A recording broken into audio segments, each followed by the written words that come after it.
que estamos hablando de XIX, mediados del siglo XIX, cuando los ingleses tenían el control del Medio Oriente, control de la India, de lo que es Pakistán, ¿no? Y ellos querían poner su cultura, poner solamente su forma de visión del mundo, y este filósofo valientemente dice y reconoce al profeta Muhammad como... No, no, no, no. Sí, mi hermano, efectivamente, y por cierto, lo que ha mencionado el hermano Yusuf, el profesor Yusuf, acerca de las escuelas orientalistas. ¿Tú lo dices todo? Ajá. Ajá.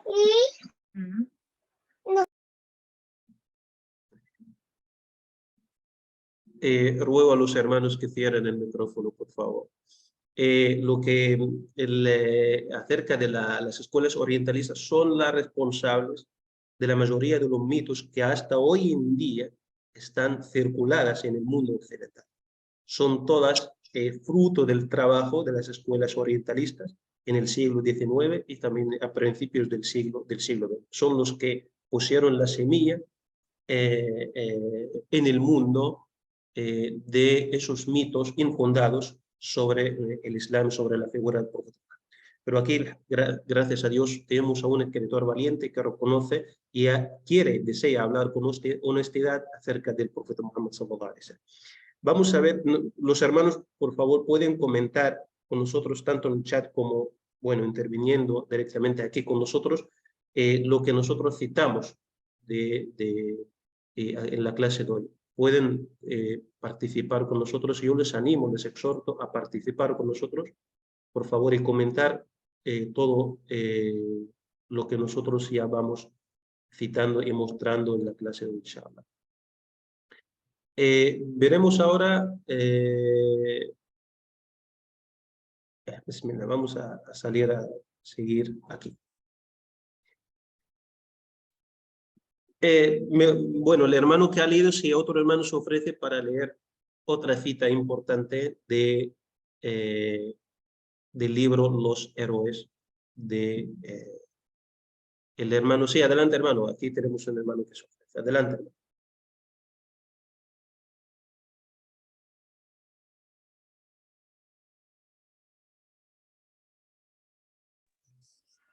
Desgraciadamente, estas teorías son para lamentar muy de veras. Si nosotros deseamos alcanzar alguna ciencia de la verdadera creación de Dios, desechemos lejos de nosotros tal cúmulo de vulgaridades, producto de un siglo escéptico.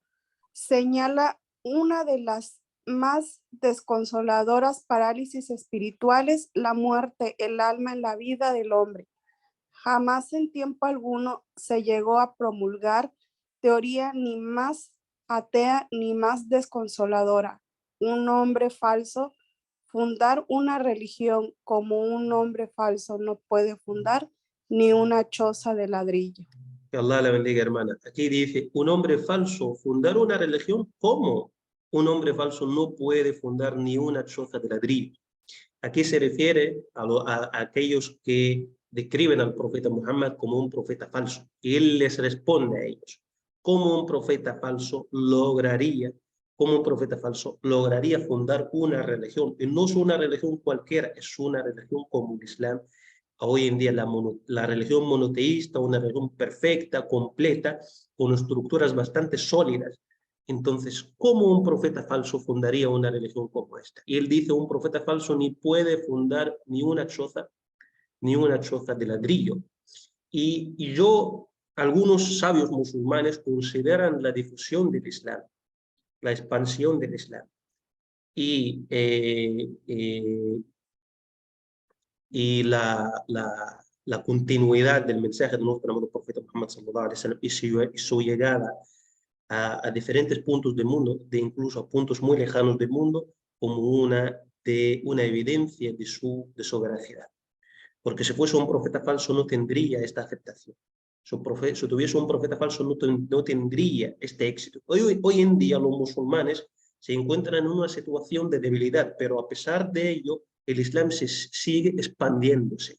El Islam sigue conquistando corazones y llegando a puntos muy lejanos del mundo. Y esto no lo lograría un profeta falso jamás. Y este filósofo inteligente, desde mi punto de vista, aquí un punto inteligente que él ha tocado, el éxito que tuvo el profeta Muhammad. Y vamos a ver con otros filósofos occidentales que comentaron acerca del éxito que tuvo el profeta Muhammad. Mi querido hermano Yusuf, adelante. Hermano, esto tiene mucho que ver también con el mismo tiempo del profeta.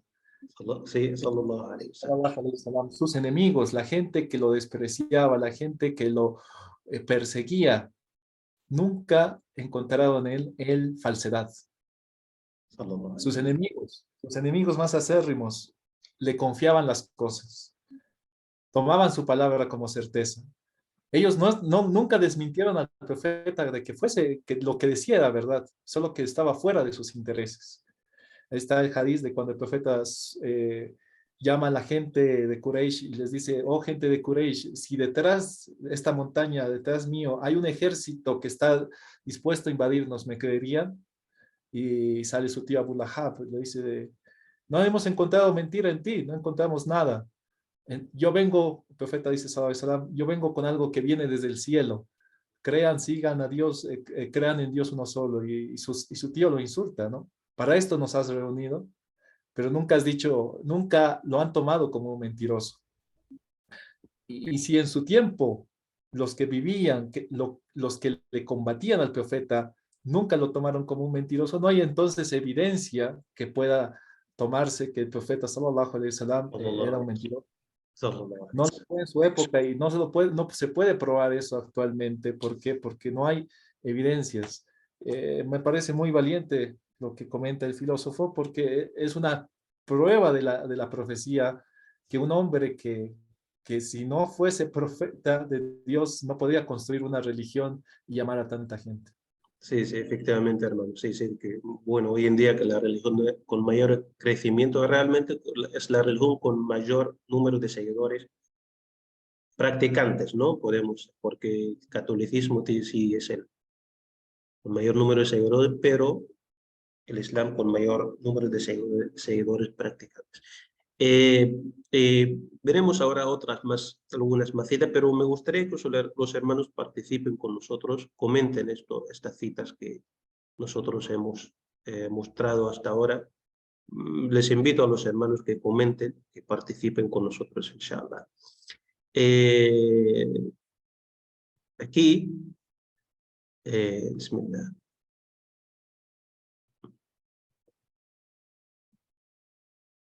Vamos a...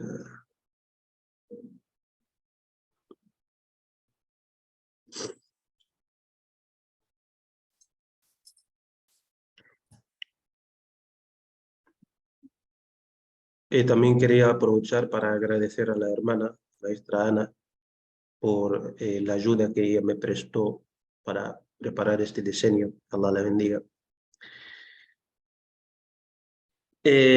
Bueno, esta es otra cita que también tenemos hoy del mismo libro, Los héroes, del filósofo escocés Thomas Carlyle. Me gustaría que los hermanos, alguno se ofrece para, hermano o hermana, se ofrece para leer, inshallah, la cita que tenemos aquí.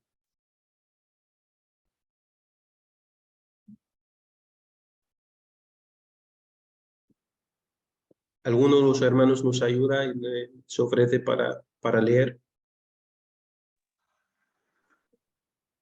Yo, hermano. Sí, hermana, adelante. Después de todo, cuanto se diga acerca de Mohamed, nadie podrá decir que era un hombre sensual. Erraríamos grandemente si considerásemos a este hombre como un voluptuoso vulgar, sin más pensamientos en el goce de groseros placeres, ni siquiera de satisfacción de clase alguna. Su casa era de las más frugales, su dieta común, pan de cebada y agua. En ocasiones no se encendía fuego en su hogar durante meses. Se recuerda con justo orgullo que él mismo se cosía los zapatos y remendaba la capa. Un hombre pobre, un trabajador insensate, mal provisto y descuidado de todo cuanto es común de los hombres ambiciona. No un mal hombre, debiera yo decir, alguna cosa mejor en él que el purito. ¿Qué? El purito, el prurito, perdón, prurito. Prurito. Gracias, hermana, que Allah la bendiga. Dice la cita, después de todo cuanto se diga acerca de Muhammad, nadie podrá decir que era un hombre sensual. Erraríamos grandemente si considerásemos a este hombre como un voluptuoso, vulgar, sin más pensamiento que el goce de groseros placeres, ni siquiera dado a satisfacciones de clase alguna. Su casa era de las más frugales, su dieta común, pan de cebada y agua. En ocasiones no se encendía fuego en su hogar durante meses. Se recuerda con justo orgullo que él mismo se cosía los zapatos y remendaba la capa. Un hombre pobre, un trabajador incesante, mal provisto, descuidado de todo cuanto el común de los hombres ambiciona, etc. Aquí el autor o el filósofo cita que menciona un aspecto, uno de los aspectos de la vida de nuestro amado profeta Muhammad sallallahu alaihi wasallam. Y siempre yo digo a los hermanos y hermanas, el mejor testigo de la autenticidad y veracidad del profeta Muhammad es la vida que él llevaba. La vida que él llevaba, nuestro amado profeta Muhammad, da testimonio de su grandeza como persona y su veracidad como profeta de Allah subhanahu wa ta'ala. Un punto que yo suelo mencionar es la humildad de la vida del profeta Muhammad sallallahu alaihi wasallam. Normalmente nosotros podemos ver, como decía uno de los sabios musulmanes, si tú llamas a un mensaje, si tú llamas a un camino y tú te beneficias económicamente de ese mensaje, de esa misión, te enriqueces a costa de los seguidores de ese camino, entonces no cumple con los requisitos que se reúnen en los profetas verdaderos de Dios. Un profeta, un hombre sincero, un hombre honesto, no se beneficia, no se aprovecha de su mensaje, de su misión para enriquecerse y para acumular más riquezas a costa o a través del mensaje o a través del camino al que está llamado. A lo cual nosotros vemos en los pastores, en los sacerdotes. En cambio, la vida del profeta Muhammad da un testimonio de su humildad, de su honradez, su honestidad, y la vida que él llevaba, sallallahu alaihi wasallam, es el mejor testigo de la veracidad de su mensaje. Y aquí este hombre, este filósofo, arroja un poco de luz sobre la vida del profeta Muhammad sallallahu alaihi wasallam, y cómo su dieta como un pan de cebada y agua, la vida que llevaba el profeta Muhammad, pasaba días con hambre y pasaban meses sin que se encendiese fuego en su casa, es decir, sin que hubiese comida o algo que cocinar en su casa. Se conformaban simplemente con pan y agua, él y su familia, sallallahu alaihi wasallam. Y cuando el profeta Muhammad murió, no dejó riquezas ni propiedades para sus familiares en herencia. Al contrario, lo que él dejó fue el conocimiento que todos los profetas heredan para sus sucesores, los que vienen después de ellos. Mi hermano Yusuf, me gustaría escucharte, inshallah, escuchar también a los hermanos comentando esto, inshallah. Sí, hermano. En primer lugar, la palabra prurito es una persona que hace las cosas de la mejor forma posible, es persistente.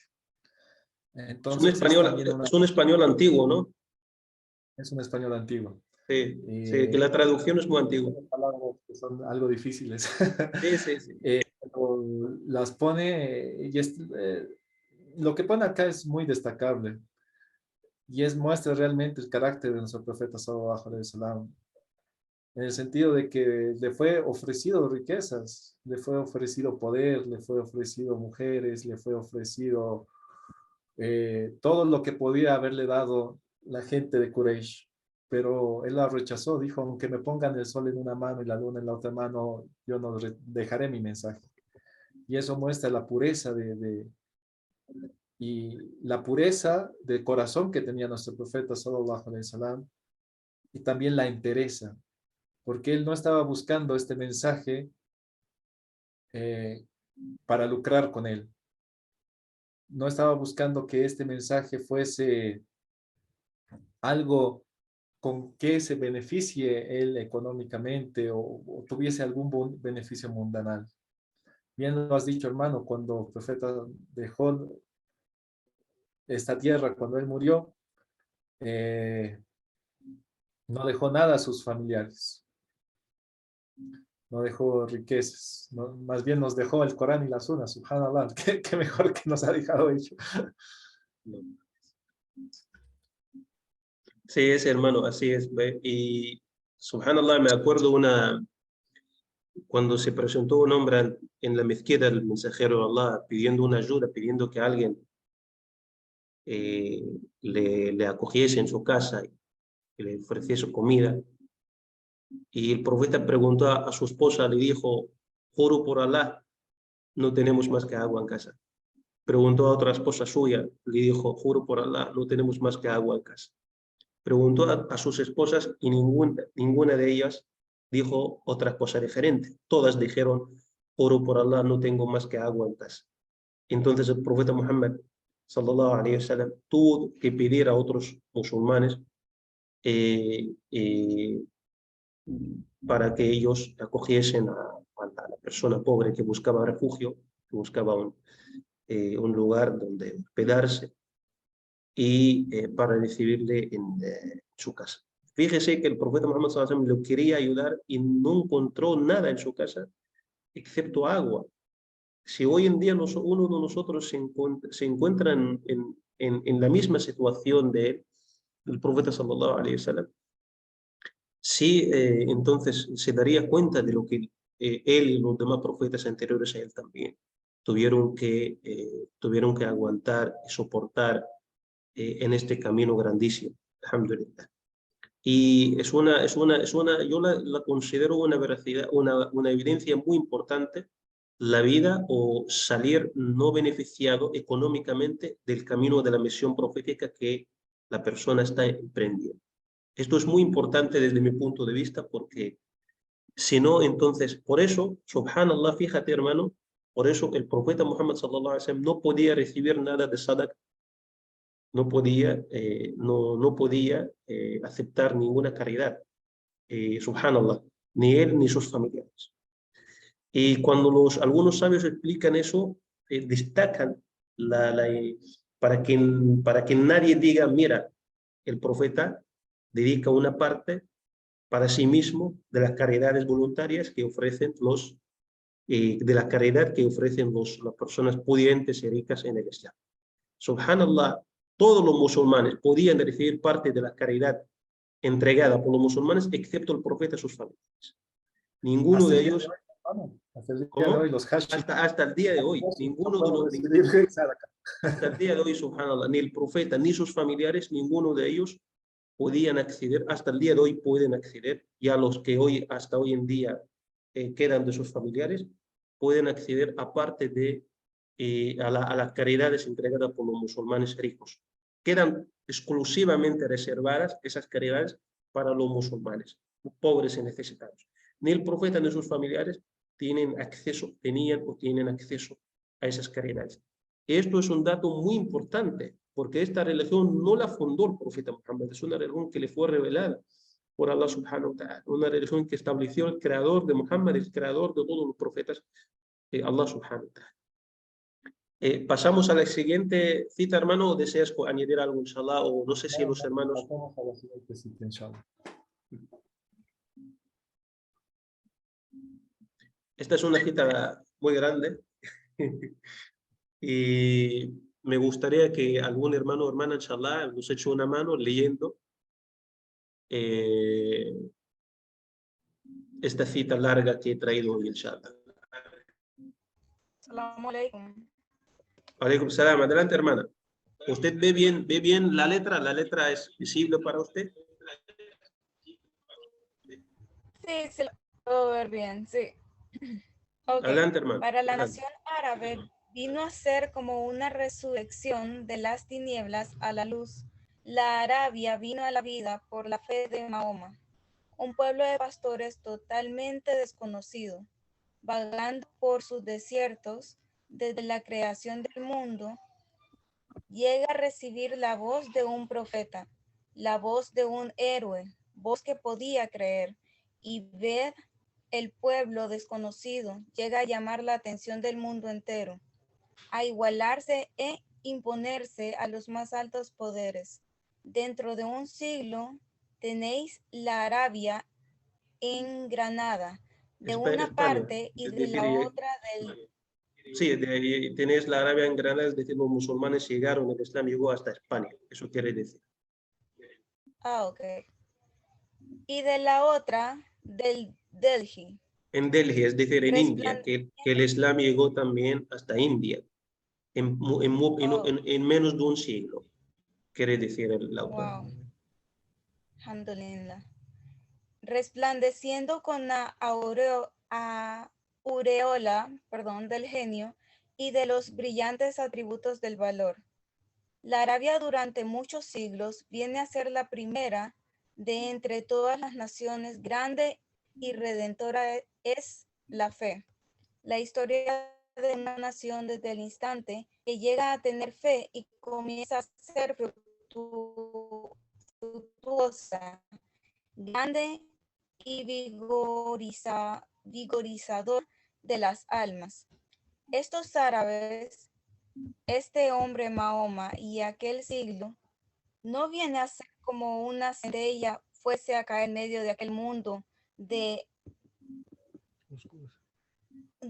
oscuros y desiertos arenales a todo lo desconocido. Pero ved, la arena se convierte en púrpura explosiva, se inflama y llega al cielo desde el Delhi hasta Granada. Yo digo, el hombre grande fue siempre como el relámpago del cielo. El resto de los hombres le esperaban como combustible, que a su vez se enciende y se convierte en llamas.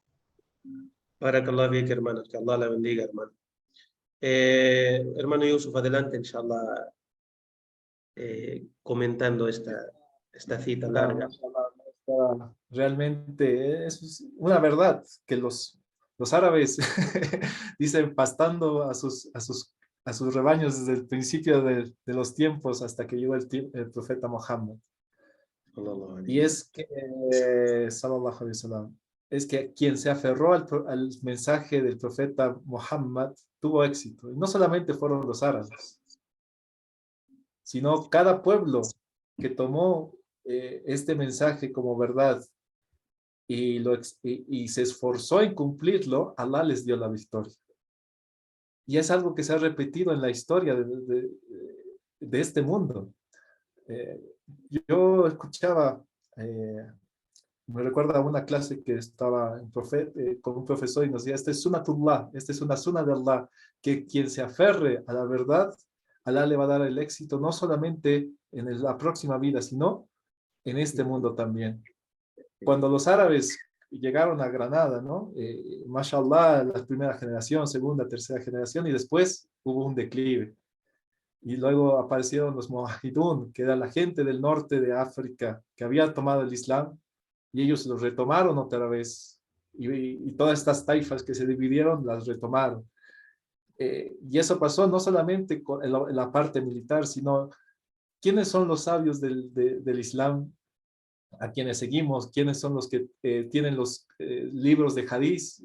Muchos de ellos no son árabes, la mayoría de ellos no son árabes. Sí, sí. Entonces, la victoria de Allah no ha sido con el pueblo árabe, sino ha sido con quien se ha aferrado a este mensaje de verdad y lo ha hecho suyo. Y tú no eres árabe y hoy aprendemos de ti, hermano. Alhamdulillah. Alhamdulillah. Barakallah fik, hermano. Sí, como esta es una ventaja, es una característica importantísima del Islam, subhanallah. Los pueblos que se adhieren al Islam, en tan poco tiempo, subhanallah, se convierten en los protagonistas, ¿no? Se convierten en tan poco tiempo en los portadores de la bandera del Islam y de su expansión en todo el mundo, subhanallah. Y muchos de los que no son de habla árabe y antes no eran musulmanes se convirtieron al Islam y luego se convirtieron en grandes personalidades, grandes figuras en el Islam.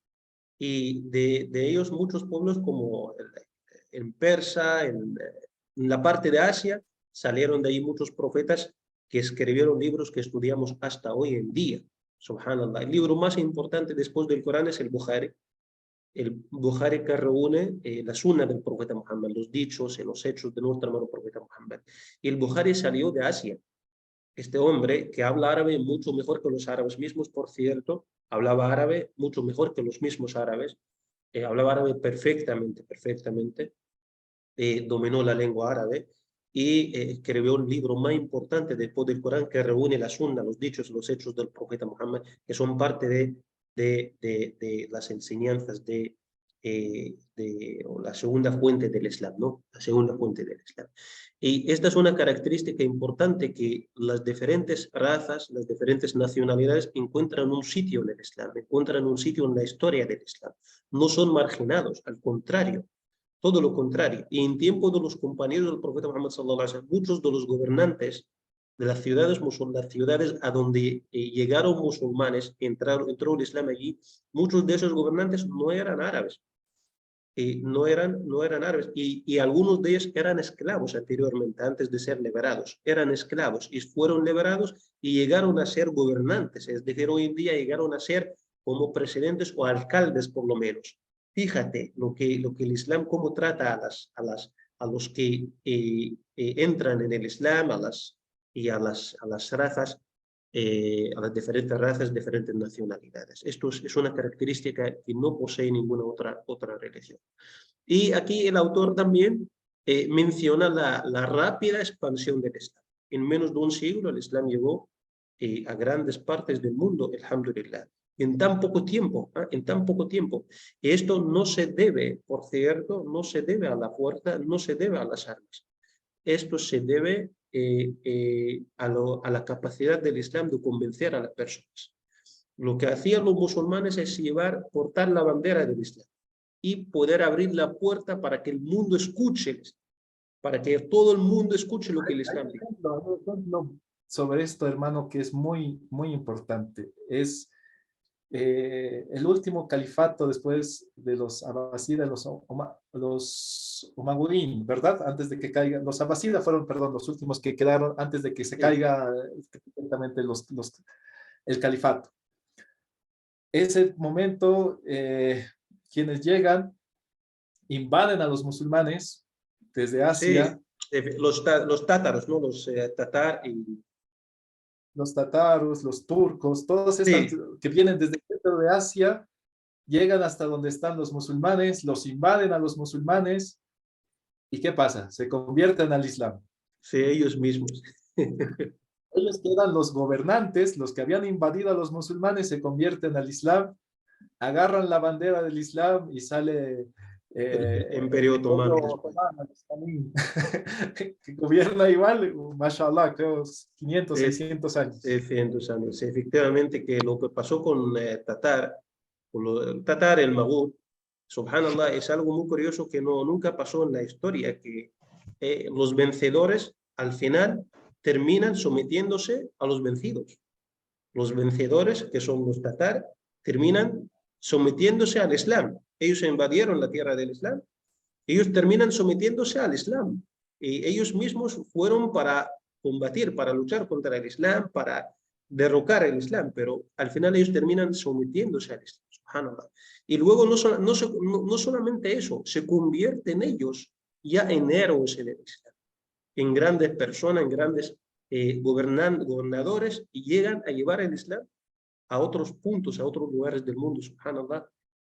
y ellos fueron la semilla del Imperio Otomano que salió después, surgió después y que duró más de 6 siglos. Bueno, ellos como prepararon el camino para el surgimiento y para el nacimiento del Imperio Otomano. Subhanallah. El Islam es así, algo maravilloso que conquista los corazones, subhanallah, que posee los corazones. Mashallah. Pasamos a la siguiente cita antes de revisar las preguntas que los hermanos han puesto en el chat, inshallah. Si algún hermano se ofrece para leer, por favor, esta cita importantísima. Yo la considero como la cita más importante de este libro.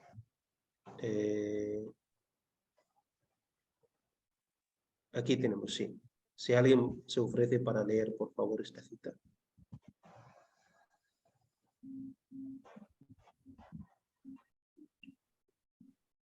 ¿Algún hermano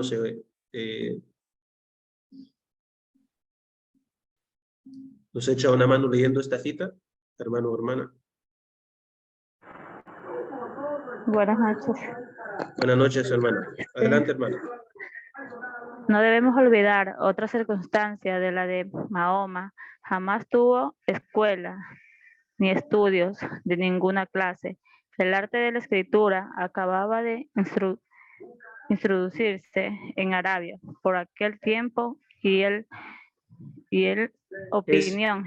opinión general que Mahoma jamás supo escribir. La vida del desierto con todas sus experiencias fue toda su educación, cosa digna de llamar la atención. Si bien lo consideramos esto de no tener libros desde la esfera oscura en que se hallaba circunscrito, no le era posible saber más ni alcanzar más instrucción que la que sus propios ojos y pensamientos pudieran descubrir.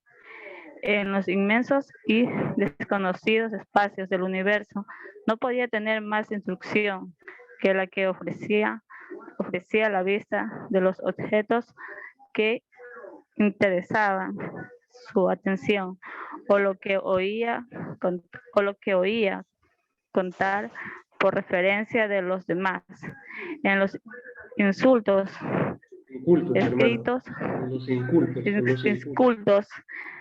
escritos, desiertos de la Arabia, me falló la vista. La sabiduría. La sabiduría existió en el mundo y le existió lejos de él. Podía considerarse como si para él no existiera ni hubiera existido jamás. De todas las grandes almas y de todos los grandes corazones, faros inmensos que esclarecieron con su luz vivísima tantos siglos y naciones, ninguna comunicó directamente con esta grande alma, con este gran corazón. Sí, hermana, Barakallah fik. Muchas gracias, hermana, que Allah le bendiga. Bueno, ¿vuelvo a leer, hermano, o ya deseas, te gustaría? Es muy importante, hermano. Bueno, el mensaje central de esta pequeña cita es que reconoce que nuestro profeta era un profeta que no sabía leer ni sabía escribir. Y refuta de esta forma también a muchos orientalistas o mucha gente que decía lo que hizo Muhammad fue una copia, tomó algo de la Torá, tomó algo del Evangelio y le hizo el Corán. Y que en las caravanas, en el viaje que tenía de caravanas, él intercambiaba libros, intercambiaba ideas cuando iba a la región de Palestina, a la región de Siria, donde había mucho más cristiano. Esta cita lo refuta de esta forma, muestra claramente que nuestro profeta no tenía un acceso al conocimiento de su época. Y es una evidencia también del milagro que es el Corán, porque son milagros científicos que recién se están descubriendo. Hermano, alhamdulillah, a la niama del Islam, a la bendición del Islam, un hombre que es inculto, un hombre que no sabe leer, por la luz que Allah le dio, nos iluminó a todos. Alhamdulillah, hermano, alhamdulillah, barakallah fi. Como bien has dicho, esta cita del filósofo toca un tema bastante importante y crucial también en los mitos de los orientalistas. Si el profeta Muhammad tuvo acceso a escrituras antiguas, escrituras anteriores, si el profeta Muhammad tuvo algún contacto, alguna comunicación con algún ilustrado, con algún monje, con algún pastor, algún sacerdote del cristianismo, por ejemplo, si el profeta Muhammad tuvo comunicación con alguna de las sabidurías que existían en aquel tiempo. Y refuta todo eso y dice que el profeta Muhammad no tuvo más acceso que a la sabiduría que le brindaba el desierto, la vida desértica de Arabia, y que el profeta Muhammad no sabía leer ni escribir. Y claro que esto es algo que está demostrado, está comprobado históricamente, que el profeta Muhammad no sabía leer y escribir, pero distingamos entre esto de no saber leer y escribir y ser ignorante. Hay personas que no saben leer ni escribir, pero son sagaces, son personas inteligentes, son sabias. Así era el profeta Muhammad sallallahu alaihi wasallam. A pesar de no saber leer ni escribir, pero el profeta Muhammad poseía sagacidad, poseía sabiduría, tenía un nivel muy alto de inteligencia, el nivel más alto de inteligencia, lo cual se reflejó y se plasmó en el éxito, gracias a Allah, en el éxito de su mensaje, en el éxito de su mensaje y sus enseñanzas que llegaron a todos los confines del mundo. Alhamdulillah. Barakallah fik, hermano. No sé si los hermanos desean comentar algo. Aquí tenemos algunas preguntas. Bueno, los hermanos pueden ir enviando sus preguntas aquí en el chat, poniendo sus preguntas. Inshallah, dedicaremos tiempo para cada pregunta, inshallah. Aquí tenemos, yo creo que sí, aquí tenemos otra cita, la voy a leer, inshallah, hermano. La voy a leer yo rápido, inshallah. Dice, desde edad muy temprana, se hacía notar por su genio meditabundo, sus compañeros le llamaban el Amin, el creyente, un hombre de verdad y fidelidad, verdadero en todo cuanto hacía, en todo cuanto hablaba y pensaba. También notaban que en todo cuanto decía daba siempre a entender alguna cosa. Hombre más bien taciturno, y cuando nada tenía que decir, silencioso, pero oportuno, discreto, sincero cuando hablaba y siempre esclareciendo la cuestión. Único modo digno del discurso. Durante su vida se le consideró y respetó como a hombre verdaderamente sólido, fraternal, humano, verdadero, carácter grave y franco, pero al mismo tiempo cordial, amable y hasta jocoso y amigo de la risa de vez en cuando. Realmente son palabras muy bonitas y una descripción hermosa de nuestra madre profeta Muhammad sallallahu alaihi wasallam. Subhanallah. Esto creo que pasa cuando, aunque sea un no musulmán, escribe con la verdad.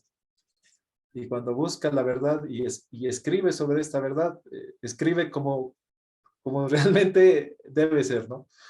Sí, y sí. pareciera que hubiese escrito un musulmán esto. Pero yo me pongo en el tiempo del filósofo y leer algo en ese momento, en esa época, realmente me parece que era muy valiente y consecuente con la verdad. Sí, la verdad que sí. En el siglo XIX, para escribir esto e ir en contra de la corriente de los orientalistas, es muy valiente, fue muy valiente de su parte, pero él no dijo más que la verdad, no dijo más que la verdad. Y no lo hizo él solo, porque en ese momento, en ese tiempo, él junto con otro, también tenemos otro autor que pertenece al siglo XIX, que escribió palabras muy bonitas sobre el Islam, sobre el profeta Muhammad. Fue un grupo de filósofos y historiadores que decidieron romper esos estereotipos que el occidente, el mundo occidental, el pensamiento occidental venía difundiendo acerca del Islam. Ellos decidieron romper esos estereotipos con la verdad y hablando de forma imparcial y honesta. Tenemos aquí otro libro, Civilización de los Árabes. Un libro muy conocido, muy bonito, aunque su autor se equivoca en algunos puntos, en algunos aspectos, no acierta en algunos aspectos, pero en otros muchos sí acertó y pudo dar con la verdad y pudo hablar de forma honesta y sincera del profeta Muhammad y del Islam en general. Civilización de los Árabes es uno de los libros más importantes que fue escrito en el siglo XIX y de un autor no cualquiera. Se trata de Gustave Le Bon, un psicólogo, un filósofo francés. Escribió un libro muy conocido que se llama Psicología de las Masas. Psicología de las Masas, uno de los libros más importantes en la psicología colectiva, ¿no? La psicología colectiva. Vamos a leer un poco sobre Gustave Le Bon y luego volvemos aquí a las citas que tenemos del libro, de su libro, inshallah. Bueno, aquí de hecho tengo aquí el libro suyo, La civilización de los árabes. Bueno, él comete un error en el título mismo, diciendo la civilización de los árabes. Él debía haber dicho la civilización de los musulmanes, porque esa civilización aglutinaba en su seno a muchas nacionalidades, reunía en su interior a muchas nacionalidades, a muchas razas, no solamente a los árabes. Bueno, esta es una de las observaciones que yo tengo sobre el libro y sobre el contenido de este libro. Pero a pesar de eso, el autor habló de forma honesta y sincera en algunos aspectos en su libro, en algunos aspectos del Islam.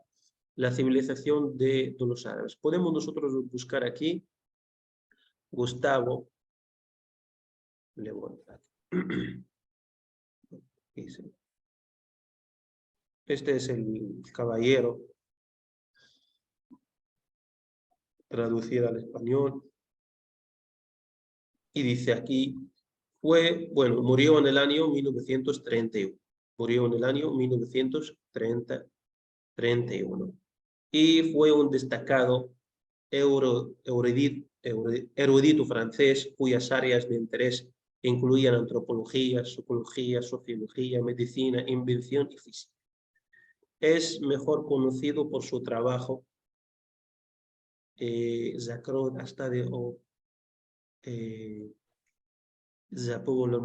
creo que se refiere aquí a la psicología de las masas, que se considera uno de los trabajos seminales de la psicología de multitudes. Yo creo que sí, aquí se refiere a la psicología de masas, psicología de multitudes. Bueno, es un filósofo muy conocido, es francés, creo que sí, es francés, si no me equivoco. Sí, es francés, sí. Y un filósofo destacado del siglo XIX y también de principios del siglo XX, murió en el año 1931. Escribió ese libro que se llama La civilización de los árabes.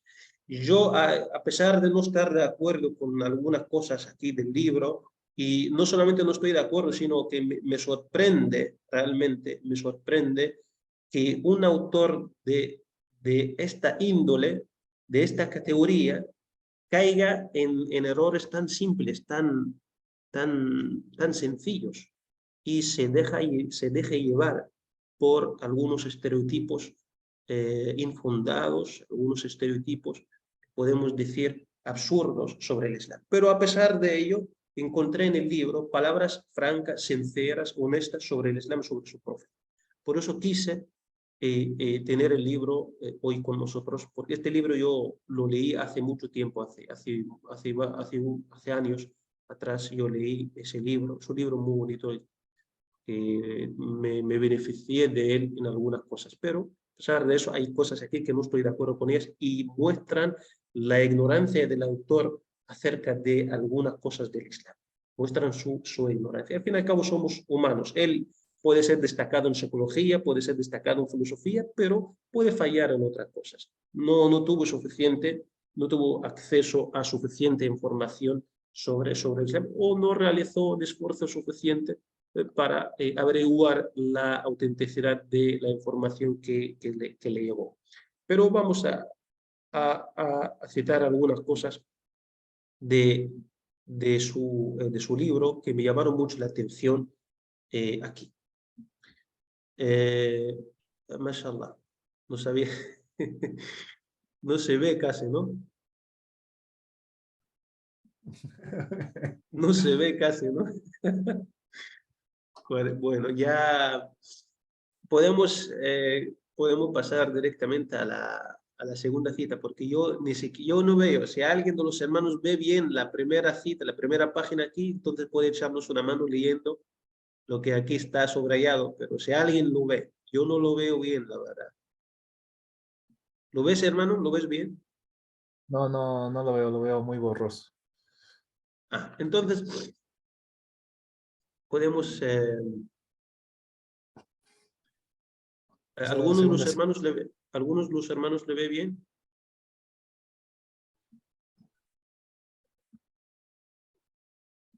¿Algún hermano? ¿Hermanos? Lo tienes marcado acá, en esta. Hermano. Sí, ¿usted lo ve, hermano?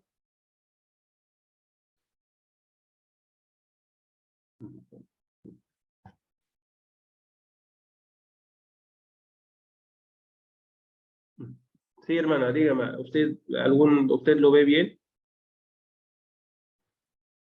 No, no se ve bien, los hermanos dicen ahí, no se ve bien.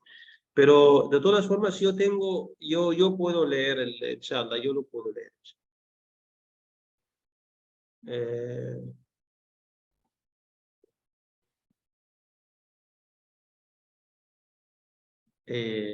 Bueno, vamos a leer por lo menos aquí la parte que está abajo. Aquí dice el filósofo acerca del profeta Muhammad sallallahu alaihi wasallam.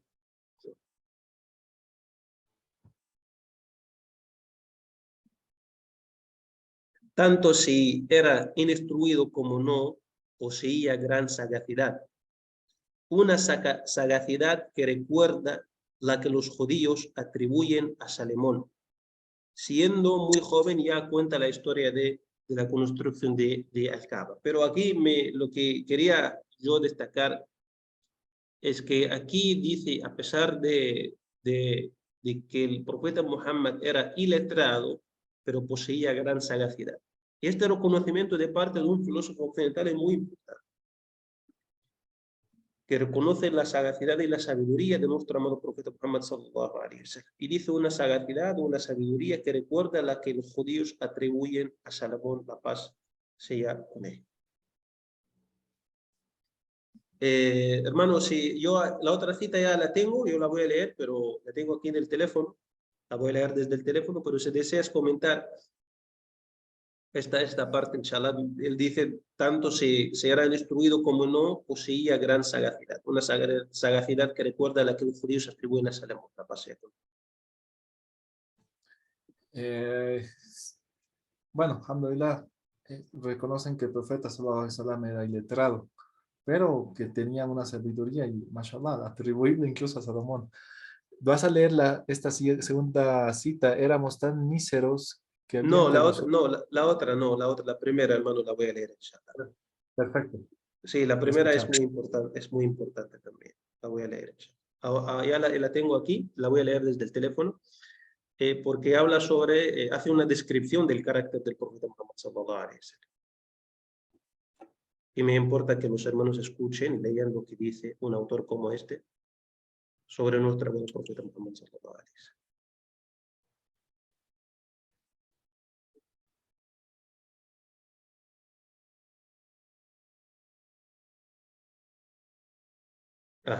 Bueno, dice el historiador árabe, bueno, él cita a un historiador árabe y dice, Ali, su primer discípulo y yerno, nos lo ha descrito según la tradición como un hombre de mediana estatura. Bueno, habla sobre hace una descripción física de nuestro amado profeta Muhammad sallallahu alaihi wasallam. Y luego dice, En cuanto a sus cualidades morales, eran superiores a las de los demás hombres.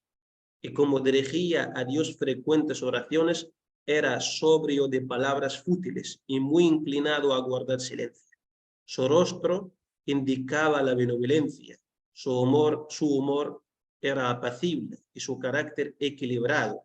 Hacía igual justicia a todos, aunque fuesen parientes suyos o extraños, ricos o pobres. Amaba a los humildes y no despreciaba al pobre a pesar de su pobreza, como tampoco honraba al rico por su riqueza.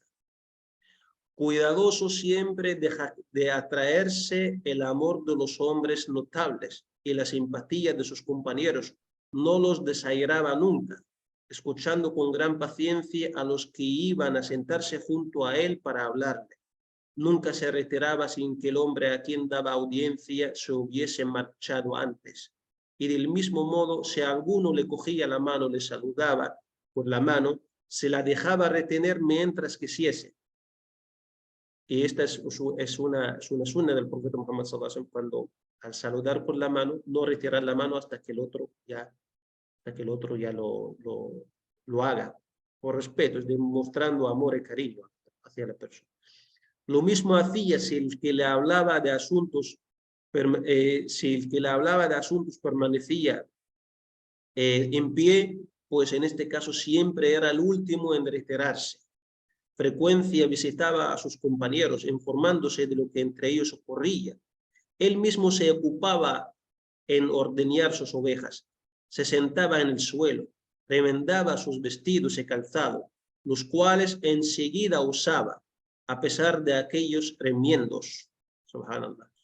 Entre sus compañeros admitía a unos indigentes que se llamaban Ahlus Suffa, los hombres del banco, árabes desgraciados que por carecer de asilo y familia dormían de noche en la mezquita de Medina y de día se albergaban en el mismo sitio. Como el banco de la mezquita era su domicilio, habían tomado su nombre, Ahlus Suffa, la gente del banco.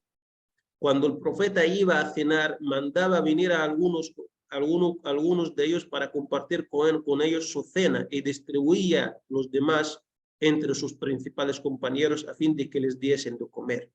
Abu Huraira, uno de los tantos, Abu Huraira, nos ha dejado la siguiente tradición. Dijo: el profeta salió de este mundo sin haberse hartado una sola vez de pan de cebada.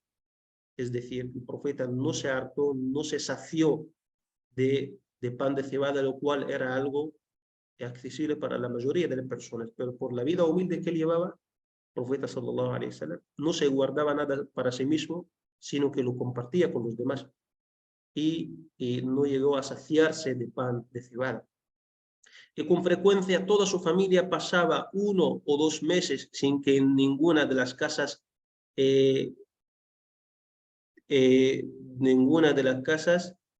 desde donde tenía su residencia se hubiese encendido fuego para cocer alimentos. La comida de Mahoma se reducía a dátiles y agua. Y a veces he visto al profeta tan apretado por el hambre que se veía obligado a comprimirse el estómago con una piedra, sujetándola con su cinturón.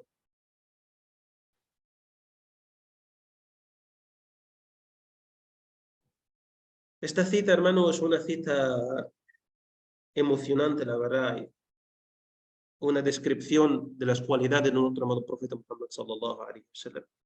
Quiero que los hermanos sepan una cosa: el profeta Muhammad no era, por ejemplo, pasaba tiempo de hambre, sí, pero ¿por qué pasaba tiempo de hambre? Porque lo que él tenía no se lo guardaba para sí mismo.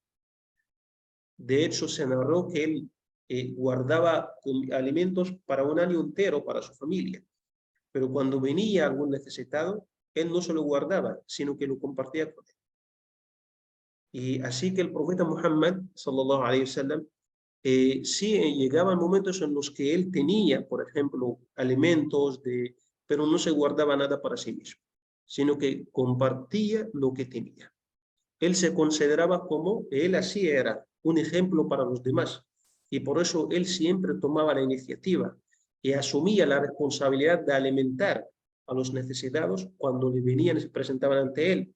Y en caso de no tener nada para darles, encargaba a otros compañeros para que les diesen de comer, para que les alimentasen a los pobres y necesitados. Él se consideraba responsable de eso, por eso él decía, yo para ustedes, como el padre para los hijos, les enseño, les educo, como dijo nuestro amado profeta Muhammad sallallahu alaihi wasallam. Tenía tanta preocupación por la vida de sus compañeros, se informaba diariamente de lo que ocurría entre ellos. Cuando uno de ellos, por ejemplo, ausentaba y no venía, o durante un día o 2 días a la mezquita, entonces el profeta decidía visitarle y preguntar por él. Bueno, mi querido hermano, esta es una cita importante de este historiador destacado, prominente. Es un historiador muy prestigioso en el mundo occidental. Adelante, mi querido hermano. Querido hermano, mashallah, describe muy bien cómo era la situación en la vida de nuestro profeta Muhammad sallallahu alaihi wasallam, que no era para nada ambicioso de las delicias, digamos, de este mundo. Así es. Él tampoco, pese a que no tenía, o pese a que había dado, no pedía para él. No era de los que levantaba la mano para él, sino que si pedía algo, lo pedía para alguien que estaba necesitado. Se ve su carácter, su forma de ser, su compasión con sus compañeros, su forma de solucionar las dificultades. Mashallah, cuando una persona, y es lo que cualquiera de nosotros encontraría cuando empieza a indagar en los hadices de nuestro profeta. El historiador toma a Abu Huraira como fuente, y Abu Huraira es es el mayor narrador de hadices que tenemos. Entonces toma una fuente fidedigna, escudriña en esta fuente, trata de encontrar quién era Muhammad, quién era la persona, cuál era su apariencia, y encuentra lo que encontramos todos y a todo lo que nosotros queremos, deseamos ser, porque el profeta sallallahu alaihi wasallam era un ejemplo para nosotros y es algo que nosotros debemos aspirar de corazón ser. Barakallahu fik, mi hermano, barakallahu fik. Hermanos, me gustaría que ustedes comenten, participen con nosotros. Bueno, aquí tenemos una cita larga, pero vamos a conformarnos con la última parte de ella. Si alguien de los hermanos desea leer, nos echa una mano y lea, por favor, desde si puede juzgarse el mérito de los hombres por la grandeza. Si alguien, por favor, nos echa una mano. Hermanos o hermanas.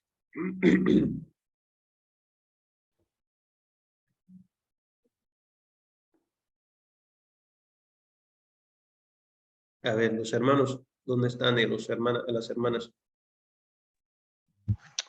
Buenas noches. Salam alaikum. Alaikum salam. Buenas noches. Bueno, adelante, hermano o hermana, ya, bismillah.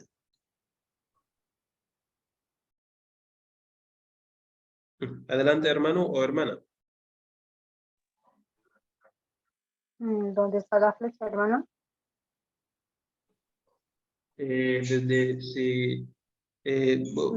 Se puede juzgarse el mérito de los hombres.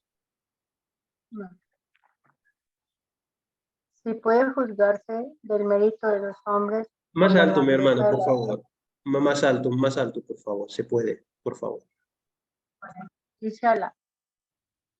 Si puede juzgarse del mérito de los hombres por la grandeza de las obras que han fundado, cabe decir que Mohammed fue uno de los más grandes que la historia ha conocido. Las preocupaciones religiosas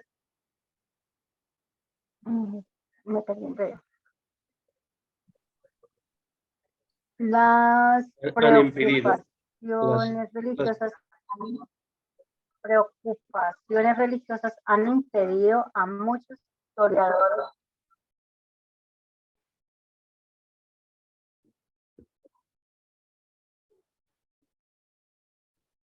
Hermana, usted, bueno, no sé si parece que se fue la hermana. Bueno, Hermano, adelante, hermano Yusuf, lea tu charla. Yo puedo leer, hermanito, disculpe. Sí, hermana Fátima. Sí, adelante, hermana, sí, claro. Si puede juzgarse del mérito de los hombres por la grandeza de las obras que han fundado, cabe decir que Mohammed fue uno de los más grandes que la historia ha conocido. Las preocupaciones religiosas han impedido a muchos historiadores reconocer la importancia de aquella empresa. Pero hoy, los mismos escritores cristianos empiezan a hacerle justicia. Y aquí, ¿en qué términos habla del uno y de los demás distinguidos entre ellos? De los más distinguidos. Uno de los más distinguidos. Y ya, entre ellos, Mr. Barthélemy, Sainz, Hillard. Mohammed ha sido el más inteligente, el más religioso y más clemente de los árabes de su tiempo. Y no solo ha debido su imperio únicamente a su superioridad, sino que la religión que ha predicado ha sido un bien inmenso para la raza que la adoptaron. ¿En qué consistía esa religión que debía someter? Aquí hace es una pregunta. Sí, aquí hace una presentación para el siguiente capítulo, hermana. ¿En qué consistía esa religión? Ya. Ok. Que Allah la bendiga, mi hermana. Yo vuelvo otra vez a leer la última parte donde dice, y aquí, es decir, presento aquí lo que dice uno de los más distinguidos entre los escritores cristianos que hicieron justicia al profeta Muhammad reconociendo sus méritos. Uno de ellos es el señor o Mr. Barthélemy. Si alguien tan amable puede buscar quién es allí, quién es Barthélemy Saint Hilaire o Hilaire. Dice, Mahoma, pues Muhammad sallallahu alaihi wasallam, ha sido el más inteligente, más religioso y más clemente de los árabes de su tiempo, que no solo ha debido su imperio únicamente a su superioridad, sino que la religión que ha predicado ha sido un bien inmenso para las razas que la adoptaron. Una cita muy bonita, muy justa, muy honesta, la verdad, muy justa y muy honesta, escrita por un filósofo, claro que aquí está citando a un escritor cristiano. Mashallah. Hermano, adelante, mi hermano. Sí, hermano, cuando pasa lo que dice, ¿no?, el autor en esta cita, de que la gente, pese a su religión, se desprende de los prejuicios que existen, puede encontrar en ello la verdad. Y cuando empiezan a indagar sobre el profeta desde fuentes fidedignas y verifican que estas son fuentes fidedignas, porque no falta el orientalista que empieza a hablar también de los hadices y que los hadices no son una fuente fidedigna, pero es evidente que el principio del método científico, la rigurosidad que existe en los narradores, la ciencia que es la ciencia de los ilm al-rijal, ¿no?, la ciencia de deducir quién es quién, si se ha encontrado o no se ha encontrado, si era fidedigno, si tenía buena memoria y todo lo demás. Toda esta ciencia que desarrollan los musulmanes para preservar los dichos, hechos de nuestro profeta, hacen que el hadiz sea una fuente fidedigna.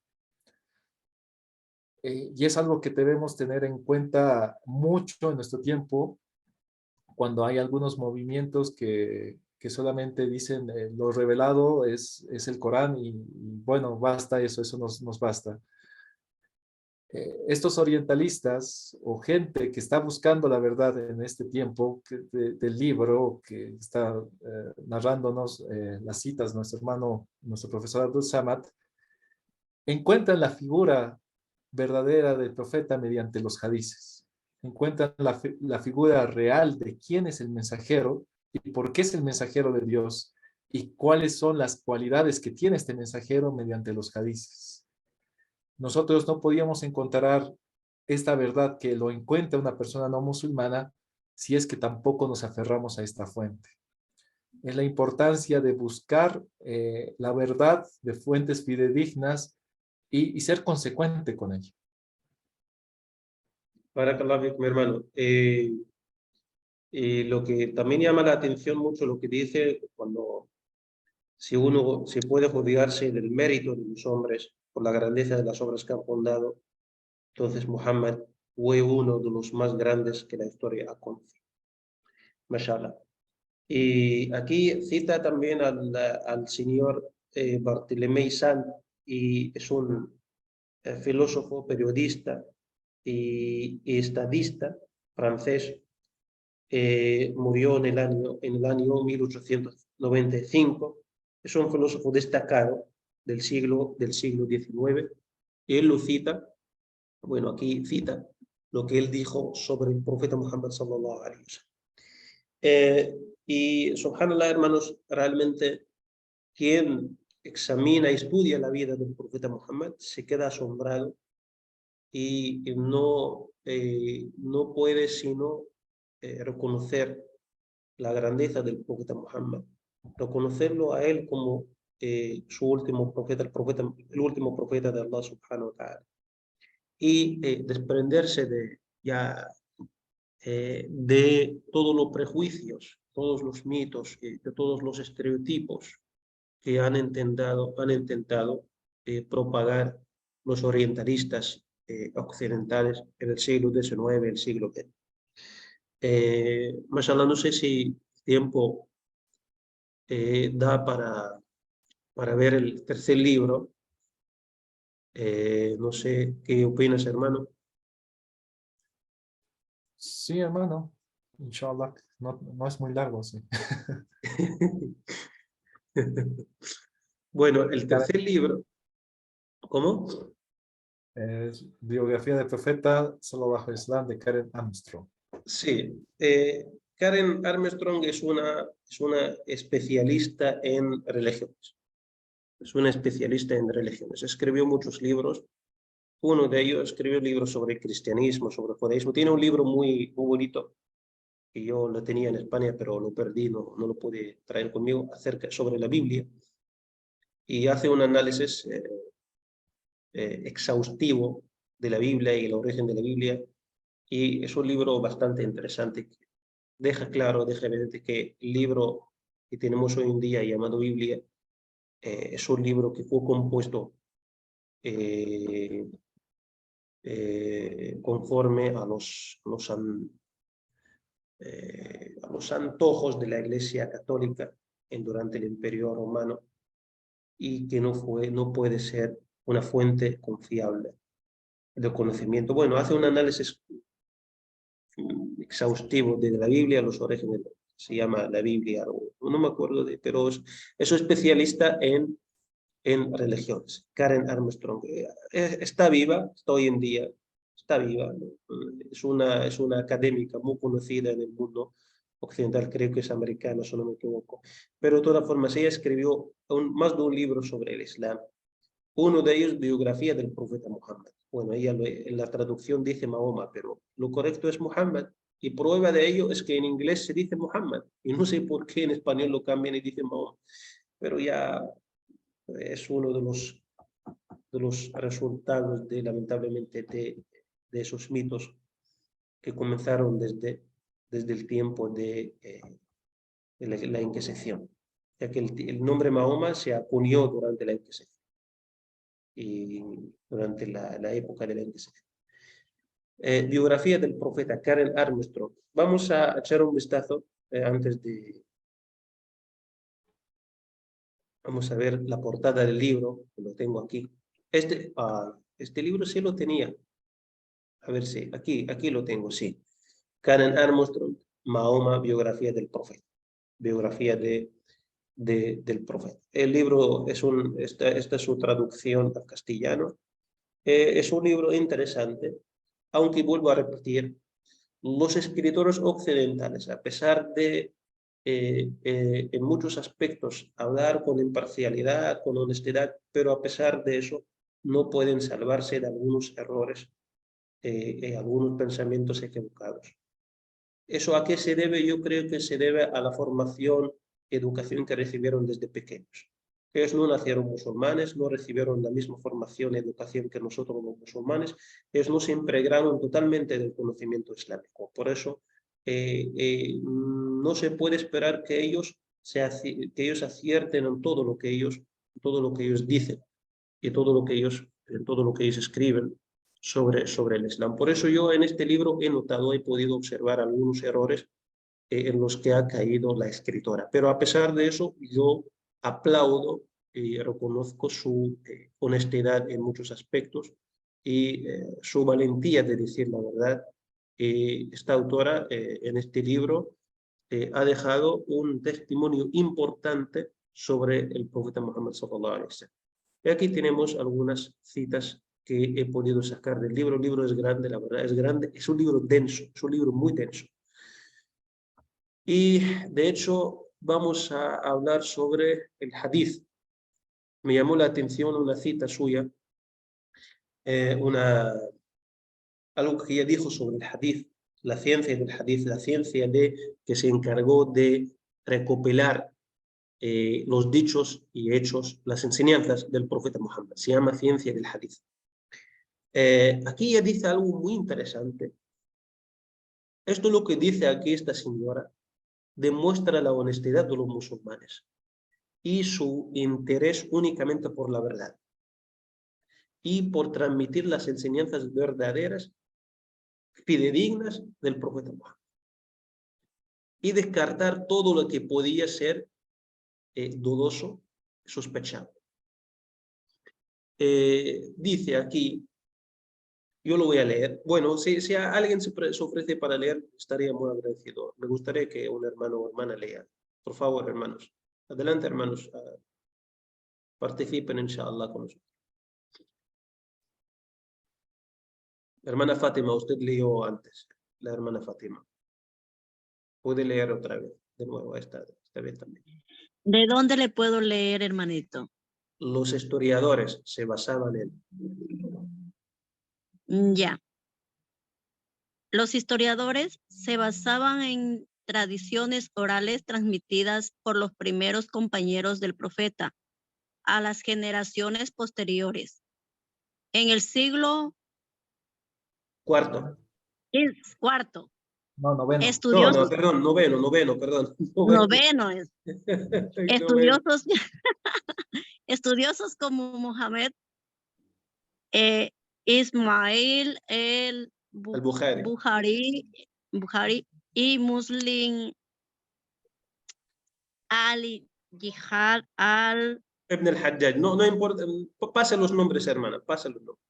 Ya, examinaron detenidamente el historial de cada tradición hadith para asegurarse de que provenía de fuentes fidedignas.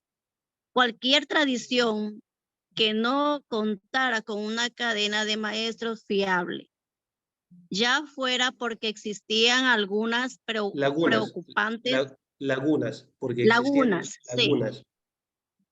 porque existían lagunas preocupantes o porque la reputación religiosa de las autoridades era dudosa. Se descartaba sin contemplaciones en sus grandes recopilaciones de tradiciones, ahadís, sin importar cuán edificantes o halagadoras hubieran podido parecerles al profeta y a los primeros musulmanes.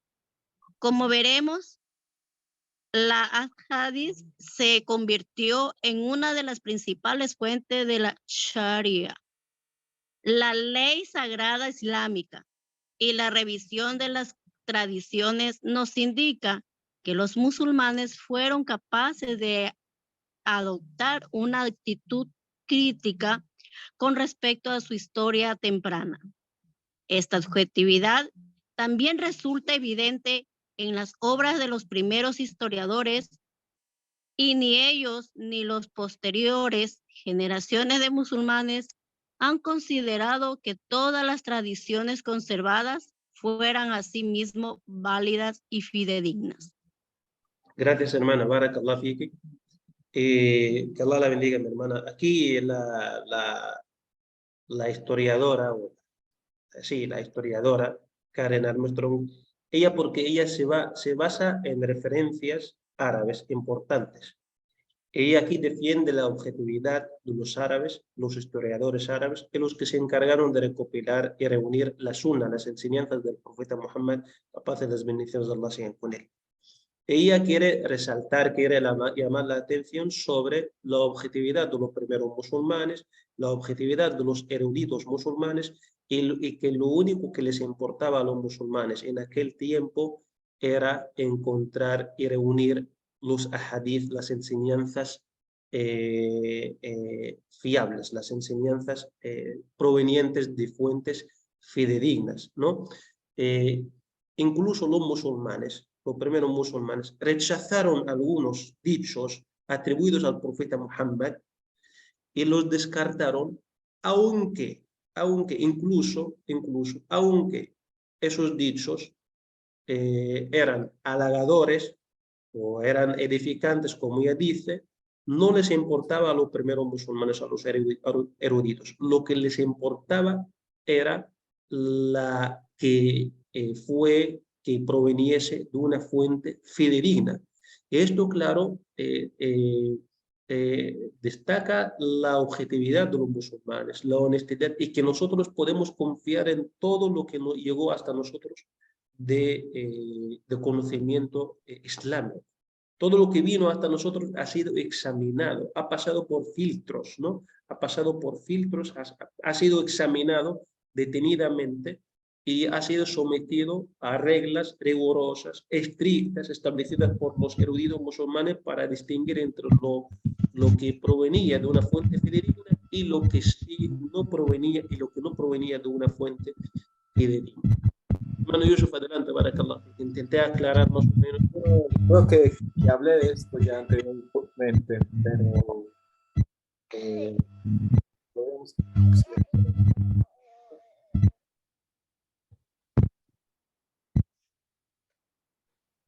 Ok. Esta es la diferencia del Islam con cualquier otra religión. Cuando tú te referías a filtros, podemos encontrar dentro de lo que es pongamos por ejemplo la Biblia, la religión cristiana. La Biblia ha pasado por filtros, pero estos filtros han sido el interés, ha sido la política, ha sido el que los párrafos beneficien a cierto grupo o desmentir tal cosa. Ha sido una manipulación. Han existido filtros para que exista lo que es la Biblia, tal como es hoy día. Respecto a la Sunna, ¿no? Respecto a la Sunna, como tú mencionas, ha existido filtros, pero estos filtros, la intención ha sido buscar el mensaje verdadero, buscar lo que dijo y hizo el profeta Muhammad sallallahu alaihi wasallam, y estos filtros que pusieron los sabios en su tiempo, estas cadenas de transmisión, que no existiese duda, que no existiese laguna entre un narrador y otro narrador, eran para propiciar que este mensaje se conserve de la forma más pura desde quien lo transmitió, que es el profeta, hasta hermano, nuestros días. Disculpa interrumpirte, hermano. Quiero que des solamente un ejemplo de esos filtros. Por ejemplo, hermanos, para que ustedes se hagan una idea, si un musulmán no realizaba las 5 oraciones, por ejemplo, y viene a nosotros a contar un dicho del profeta Muhammad, no le era aceptado. ¿Por qué? Porque como no cumplía con uno de los pilares del Islam, entonces sus palabras no podían tenerse en cuenta, no podían considerarse confiables 100%. Quiero que des un ejemplo para que los hermanos se hagan una idea. ¿Cuáles eran los filtros de los musulmanes? Que tuvo el imam al-Bukhari cuando le fue comentado que había un hadiz que él no había escuchado, que lo tenía tal hombre a tal distancia, y recordemos que los viajes anteriormente eran de semanas y de meses. Entonces el imam al-Bukhari dijo, voy a escuchar a este hombre que tiene una tradición, una narración que yo no he escuchado. Viajó el imam Bukhari durante semanas para encontrar a este hombre. fue preguntando a la gente de la ciudad, ¿quién es fulano? ¿Quién es fulano? Hasta que le dijeron, es aquel hombre. Y lo vio a este hombre que estaba tratando de jalar a su burro. Estaba tratando de jalarlo y el burro no le hacía caso. Entonces el hombre agarró sus ropas e hizo como si tuviese comida, o sea, como si estuviese llevando cebada. Engañando al animal, engañando al animal. Y el animal se acercó. El Imam al-Bukhari no le preguntó ni su nombre en ese momento. Dijo, si este hombre es capaz de engañar a un animal, ¿qué puede decirme a mí? Eran así de rigurosos los filtros que tenía la gente que recopilaba el hadiz. No tomaban simplemente de una persona que no tomase, que dejase el salat, sino que tenía que ser fidedigna 100%. Tenía que tener una excelente memoria y tenía que existir las condiciones para que esta persona realmente se haya podido encontrar con la otra que le había transmitido el hadiz. Entonces, esa rigurosidad que existía respecto a la tradición del Islam, respecto a lo que fue narrado por el profeta, lo que fue hecho por el profeta, era realmente algo que se lo tomaban en serio. No era como que, bueno, dime qué escuchaste y si no te acuerdas yo lo completo, no. Tenía que venir textualmente del profeta, narrado por alguien fidedigno, con alguien de memoria, con alguien que era probo, transmitido a otra persona que tuviese las mismas características y que estas dos personas hubiesen podido encontrarse en tiempo y en espacio. Y si se encontraban y si pasaba esto, bueno, se lo tomaban. Pero esto pasa con algunos de los hadices, ¿no? Porque hay muchos de los hadices que se llaman mutatawir, que fueron narrados por un grupo de los compañeros del profeta. Entonces hay varias fuentes que dan el mismo... Mutawatir, ¿no? Mutawatir. Eso, querido hermano. Sí, sí, mi hermano. Barakallah fik, Allah te bendiga, hermano. Quiero que los hermanos, quería que ellos se hiciesen una idea cómo los musulmanes recopilaban la sunna, los dichos del profeta Muhammad, cuáles eran los criterios que ellos establecieron para aceptar un hadith, un dicho y descartar otro. Quiero que los hermanos se fijen hasta qué punto los musulmanes eran rigurosos en analizar y examinar la fuente de cada hadith. La historia que contó el hermano, que es una historia muy conocida en la historia en el mundo islámico, y subhanallah que son varios los criterios, los modales de la persona. Si, por ejemplo, la persona si maltrata a sus padres, entonces no le era aceptada su narración. Sí. Era un malcriado con sus padres, sí. O era tenía mal carácter con sus vecinos, entonces no se podía confiar en sus narraciones. Ellos establecieron un conjunto de reglas rigurosas, muy inteligentes, completas, para examinar la fuente de cada narración. Y por eso nosotros podemos confiar en lo que tenemos hoy en día, además del Corán, lo que tenemos hoy en día de enseñanzas de nuestro amado profeta Muhammad, la paz y las bendiciones de Allah sean con él. Tenemos aquí otra cita importante, bueno, que del libro menciona una historia muy bonita, la verdad, la historia de uno de los poetas árabes, que hizo lo mismo que hoy en día hace mucha gente, taparse los oídos para no escuchar nada del Islam. Claro que taparse los oídos impulsado por los prejuicios, por los preconceptos negativos acerca del Islam. Entonces se tapan los oídos, se cierran los ojos para no ver la verdad. Pero este poeta era más inteligente que muchos de hoy en día. A ver si algún hermano nos lee la cita que tenemos aquí. Una historia citada por la historiadora Karen Armstrong. Hermanos, hermanas, algún hermano se ofrece.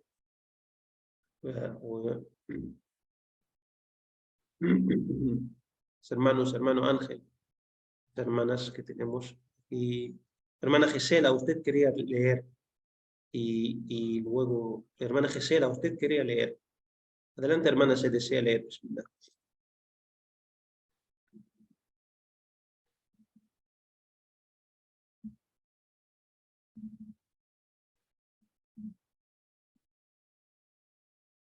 Hermana Fátima, si usted no escucha, usted será la que puede nos ayudar, la que pueda ayudarnos, inshallah. ¿En dónde puedo empezar a leer, hermanito? La parte subrayada, hermana, el Corán menciona. El Corán menciona. El Corán menciona a menudo el velo que aísla el corazón, endurecido contra el poder imperioso de su mensaje. Uqba todavía no estaba preparado para aceptarlo sin reservas. No se unió a Mahoma o Mohamed cuando éste se postró al final de la recitación, pero cuando regresó al Senado junto a sus amigos, estos vieron de inmediato que había vivido una experiencia muy intensa. A Utba le costó mucho describir lo que había sucedido al escuchar la belleza de aquellas palabras y solo pudo explicar lo que no había sentido. El Corán era distinto a cualquier texto inspirado que los árabes hubieran conocido antes. No se parecía a la poesía, a los conjuros de un mago o a los oráculos ininteligibles de los Cajín. Curiosamente, ninguno de los enemigos de Mohamed lo acusó de fingir las revelaciones. Sin duda, estaba sucediendo algo extraño que no podían explicar. Por último, Utba advirtió lo siguiente a los Qurayshis: seguid mi consejo y haced lo mismo que yo. Dejad a este hombre en paz, porque por Dios, las palabras que he oído se difundirán por todas partes. Que Allah la bendiga, mi hermana. Yo confundí esta historia con una historia que vamos a leer, creo que en las próximas citas, inshallah. Esta es otra historia, la historia del poeta es otra, es diferente. Pero de todas formas, hermanos, si deseas comentar, inshallah, brevemente esta historia. Hermano, sí. Utba tiene la razón. Este mensaje se difundirá por todas partes y así fue. Es el mensaje que divulga nuestro profeta sallallahu alaihi wasallam. No era para la gente de su tiempo algo que pudiesen contener. Podían no creer en ello, pero no podían desmentirlo. Y bien lo dice la autora, ningún de sus enemigos desmintió su mensaje. En el sentido de que decían, esto es una fabricación o esto es esto viene solamente tú te lo inventaste, porque era algo muy, muy superior a lo que ellos conocían de poesía. Barakallah fik, mi hermano. Aquí tenemos la historia del poeta que yo mencioné antes.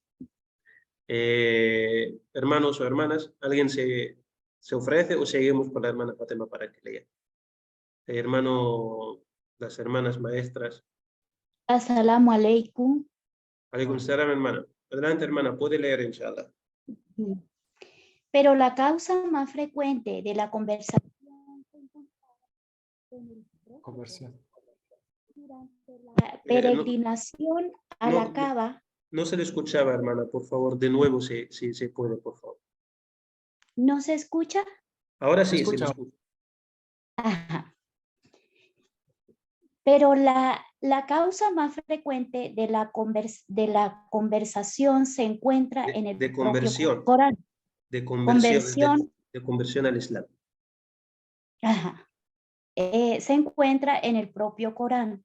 Durante la peregrinación a la Kaaba del año 616, cuando la cuando los peregrinos acuden a la Meca desde toda Arabia, Abu-Jahl situó a sus hombres en todas las puertas de la ciudad para prevenir a sus habitantes contra Muhammad.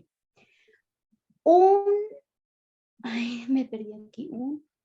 peregrino, el poeta llamado Al-Tufayl ibn Amr.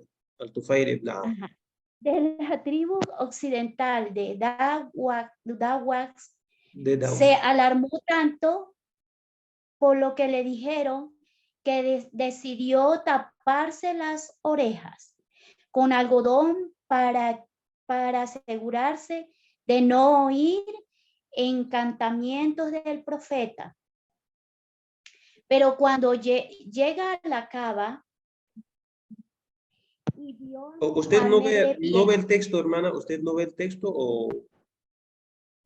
No, es que la letra es muy pequeña. Usted puede agrandar la pantalla, hermana. Es porque usted no agranda la Sí, pantalla. ya va. La estoy cuadrando, cuadrando. ¿Dónde iba? Pero cuando llegó a la Cava y vio a... Pero cuando llegó a la Cava y vio a Mohammed de pie, rezando el santuario, se sintió ridículo. Ante el santuario. Que Dios bendiga mi alma. Ante el santuario. El santuario no se sintió ridículo. Él rezando ante el santuario. Ajá. Rezando ante el santuario, se sintió ridículo. Que Dios bendiga mi alma. Dijo, aquí estoy. Dice así, aquí estoy un hombre inteligente, un poeta que conoce perfectamente la diferencia entre el bien y el mal. Así que, ¿qué me impide escuchar lo que está diciendo este hombre? Si es algo bueno, lo aceptaré. Si es malo, lo rechazaré. Siguiendo a Mohammed, quien le explicó su religión y a continuación recitó algunos versos del Corán, Tufayl estaba asombrado. Por Alá, nunca he oído palabras mejores o más justas, exclamó. Volvió junto a los suyos y durante los años siguientes convirtió a unos 70 familias de su propia tribu. Alhamdulillah. Alhamdulillah, hermana. Barakallah fik. Que Allah la bendiga, hermana. Muchas gracias. Esta es una historia citada por la historiadora para hablar sobre los motivos o las razones de la conversión de muchas personas al Islam. ¿Por qué se convertían al Islam?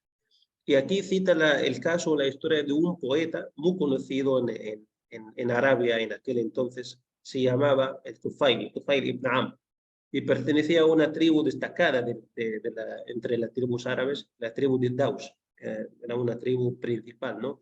Una tribu conocida. Y este hombre se dejó llevar por los prejuicios que los idolatras propagaban sobre el profeta Muhammad. Se dejó llevar por esos prejuicios, se dejó llevar tanto que se tapó los oídos con algodón para no escuchar, según ellos, el encantamiento, la hechicería del profeta. Pero él luego, como recapacitó e incluso se reprochó a sí mismo: como un hombre como yo, tan inteligente, un hombre con habilidades poéticas y capaz de distinguir entre el bien y el mal, ¿cómo me tapo los oídos? Y entonces decidió escuchar al mensajero. Y el profeta Muhammad habló, le explicó el Islam y le recitó versos del Corán. Y el hombre, claro, no hizo sino asombrarse de la belleza del Corán, de la belleza de la palabra del profeta Muhammad. Esta historia es una historia bonita porque fíjense qué es en qué nos convertimos cuando nos dejamos llevar por los prejuicios. ¿Qué nos ocurre a nosotros cuando nos tapamos los oídos para no escuchar a los demás y para no escuchar la verdad? Mucha gente hace lo mismo que hizo este poeta. Muchísima gente hoy en día hace lo mismo que hizo este poeta Tufail ibn Amr. Pero él era más inteligente. Él no se dejó llevar al final y decidió liberarse de sus prejuicios y escuchar directamente al profeta. Y por eso el profeta Muhammad decía a los idólatras, esos idólatras, ¿qué hacían? Ponían a muchas personas en las puertas de Meca para advertir a la gente contra el profeta, para prevenir a la gente contra el profeta. El profeta Muhammad les pedía una sola cosa, les decía,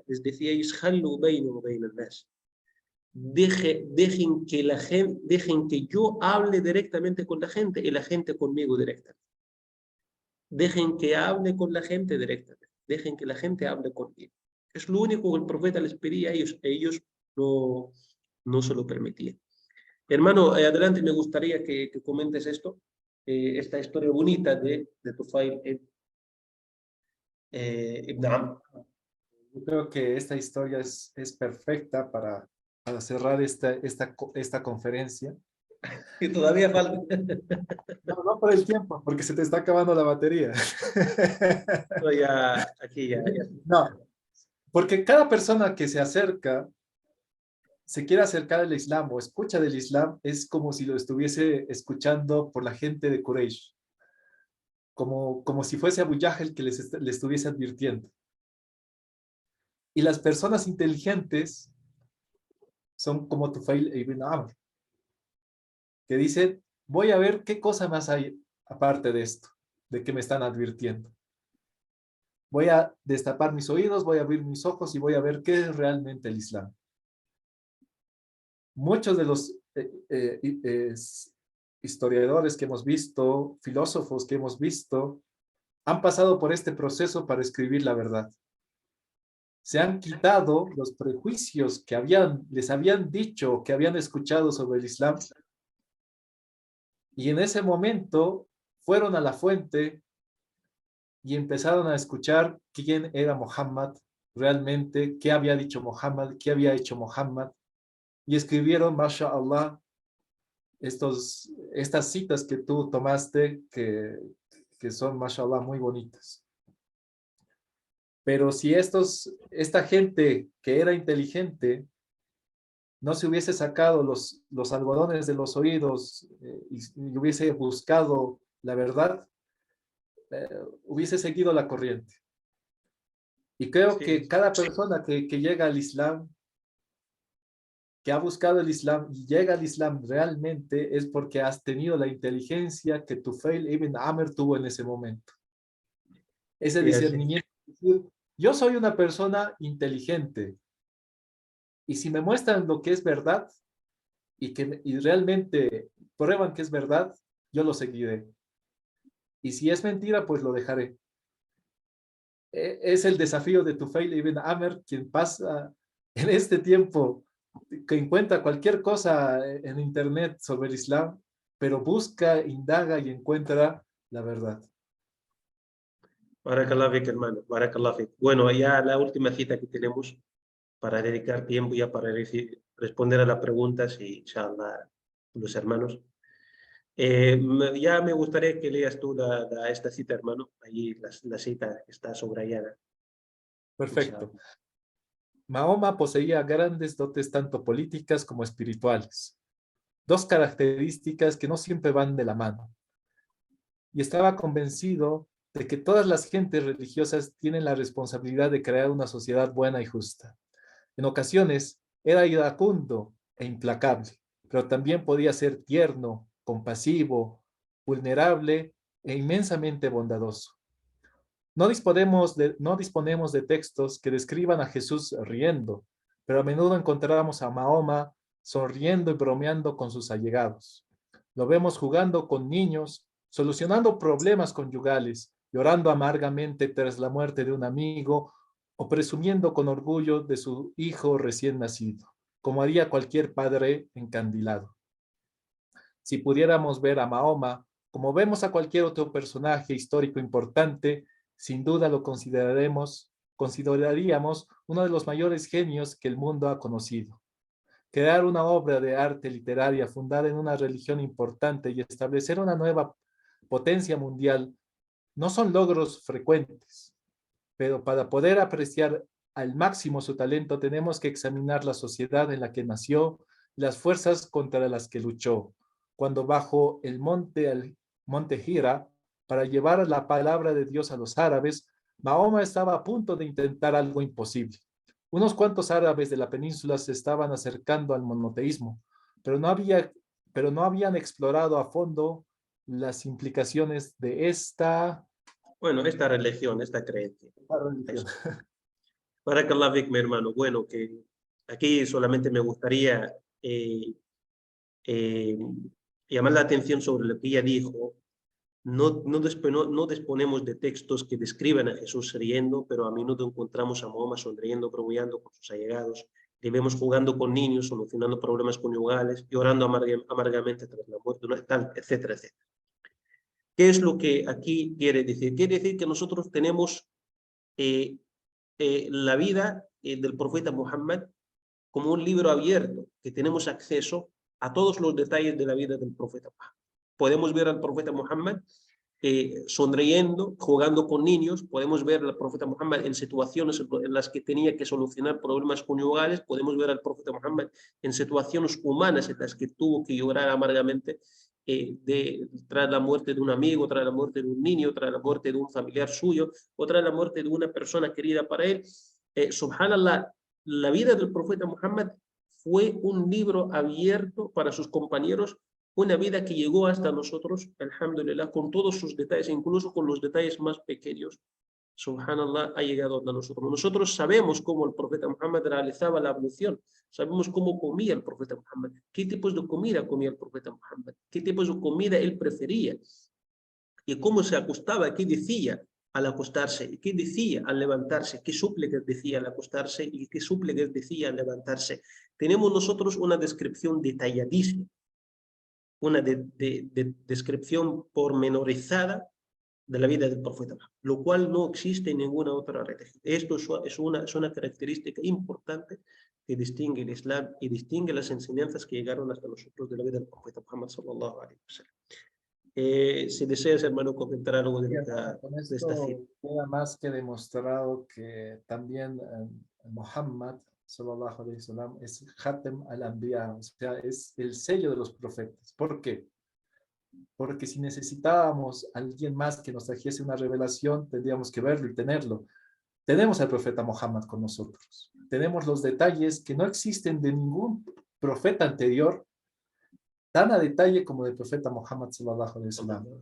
Tenemos los detalles de cómo resolvía asuntos cotidianos de su vida diaria, asuntos de sus compañeros, asuntos sociales, asuntos de Estado, cuando él estaba administrando la ciudad de Medina, asuntos de relaciones diplomáticas con otros, asuntos de guerra, asuntos de paz, asuntos de agricultura, asuntos de ganadería, todo lo que el profeta estuvo presente en su tiempo, lo tenemos escrito y de fuentes fidedignas. Entonces, cuando alguien dice, pero ¿por qué es el último profeta? ¿Acaso no se necesita más? No se necesita más porque está vigente. Lo tenemos con nosotros de una manera clara y fidedigna, con consejos que podemos extraer para nuestra vida diaria y también para nuestros problemas de todo índole. Así es, hermano, así es. Barakallah fik, mi hermano. Bueno, aquí pido disculpas a los hermanos que nos mandaron preguntas y las dejé para el final. Vamos, inshallah, a repasar las preguntas aquí. Tenemos, la hermana dice las opiniones de la hermana Moria Laritza, las opiniones de personalidades no musulmanas. Comentarios importantes que se han interesado en estudiar la vida de este hombre, de este ser. En el primer lugar, la gran enciclopedia británica que habla de todos los acontecimientos y datos acarecidos a lo largo de la historia de la humanidad.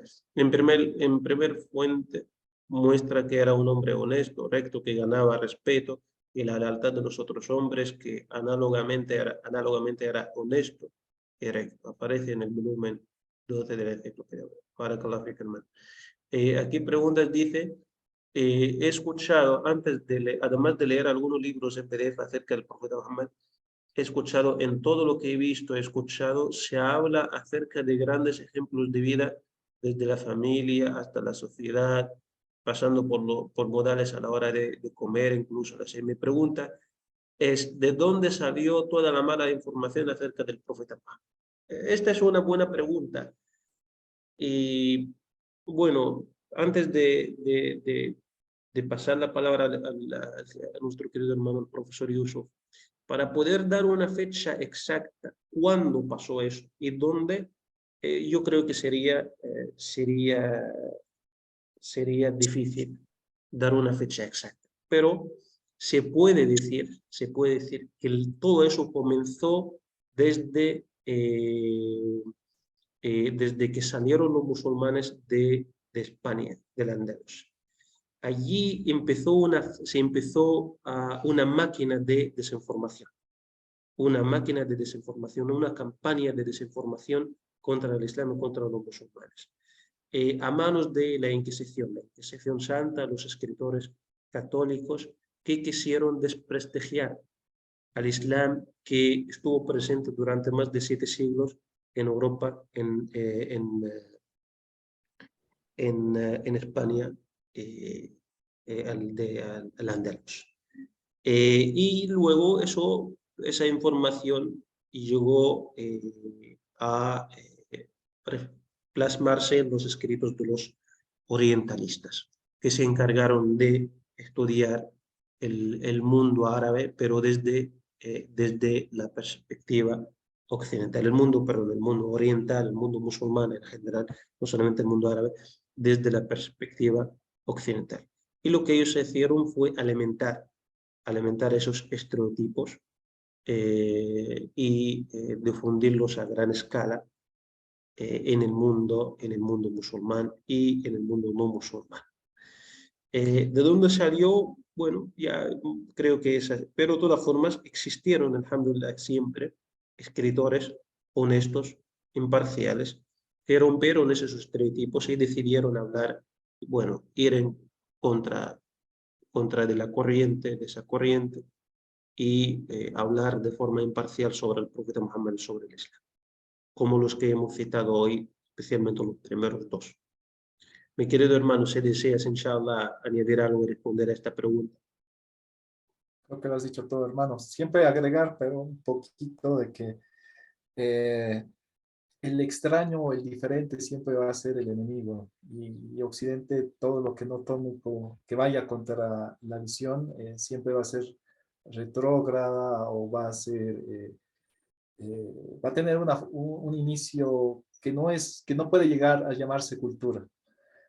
Y lamentablemente esos estereotipos que se crean y se han reforzado durante la época de colonia, porque los países, tanto sobre todo Inglaterra, Francia, fueron los que colonizaron el islámico, entonces reforzaron estos prejuicios, ¿no? De decir, nosotros los tenemos el poder sobre ustedes porque nosotros somos una cultura superior. Ustedes siguen algo que es falso. Y eso lo han transmitido las escuelas de orientalistas, o han tratado de justificar esta mentira como parte de ser poder sobre estos estados.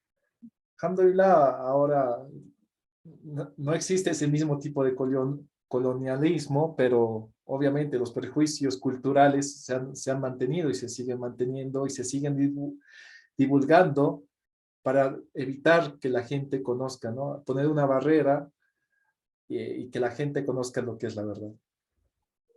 Barakallah fik, hermano. De hecho, en el libro de Karen Armstrong ella hace un rastreo de los primeros escritos que buscaban o pretendían desprestigiar al Islam y a los musulmanes, desprestigiar el Islam y los musulmanes. En este libro ya hace un análisis histórico de los primeros escritos y sitúa los primeros escritos en la época del Andalus, la época del Andalus, cuando los musulmanes gobernaban España, y después, o tras la salida de los musulmanes, allí en tiempo de la Inquisición católica, ya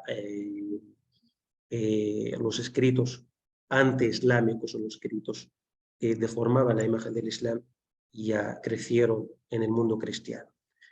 Podemos decir que allí, desde la salida de los musulmanes, allí desde España católica, España de la Inquisición, ya comenzó esa campaña de desprestigio contra el Islam. Aquí tenemos una pregunta importante de la hermana Muriel de Andariza. Dice, cuando una empieza a aprender del Islam, se hace esta pregunta. ¿Por qué los musulmanes aman tanto al profeta Muhammad?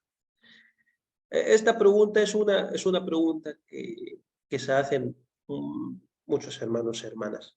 Y hermana, en primer lugar, nosotros amamos a todos los profetas, no solamente al profeta Muhammad. De hecho, amamos a Jesús, a Moisés, a Abraham, a Aarón, a todos los profetas. La paz y las bendiciones de Allah sean con todos ellos. Tenemos por ellos un grandísimo amor y un gran respeto y un gran aprecio por todos ellos. Son personas que han sido escogidas por Allah para transmitir su mensaje, así que son personas amadas por Allah subhanahu wa ta'ala, amadas para el creador de cuanto existe. Y el profeta Muhammad es el último de ellos, es el sello de los profetas. Y es muy amado para Allah. Y claro que, fíjese, usted, si hay alguien es muy amado para un ser muy querido para usted, como su padre, por ejemplo, un ser muy querido para usted, y existe una persona muy amada para él. Yo creo que por respeto a su padre, por fidelidad a su padre, por agradecimiento a su padre, lo que hizo por usted, usted sentiría tanto amor también por la misma persona. El profeta Muhammad es amado por Allah el Altísimo, por el creador de cuanto existe. Y claro que nosotros lo amamos tanto también al profeta Muhammad, ya que él es amado tanto por Allah subhanahu wa ta'ala. Y es el último profeta, el sello de todos los profetas. A través de él nosotros hemos aprendido a adorar a Allah subhanahu wa ta'ala correctamente. A través de él hemos aprendido el buen carácter, los modales más nobles y más sublimes. Y a través de él hemos podido conocer la verdad que portaron los profetas anteriores. Fíjese que nosotros no sentiríamos el mismo amor si no fuese por el mismo amor con los profetas anteriores, si no fuese por el mensaje portado, predicado por el profeta Muhammad, porque no hubiéramos tenido la oportunidad de saber quién era Jesús realmente, quién era Moisés realmente, porque ahí en el Corán nosotros encontramos una imagen diferente a la imagen de la Biblia, a la imagen de los profetas en la Biblia. Encontramos una imagen, la imagen de los profetas es una imagen diferente a la imagen de los profetas en la Biblia. De eso hemos hablado, de hecho, con el hermano Yusuf en una charla anterior, hemos hablado de eso.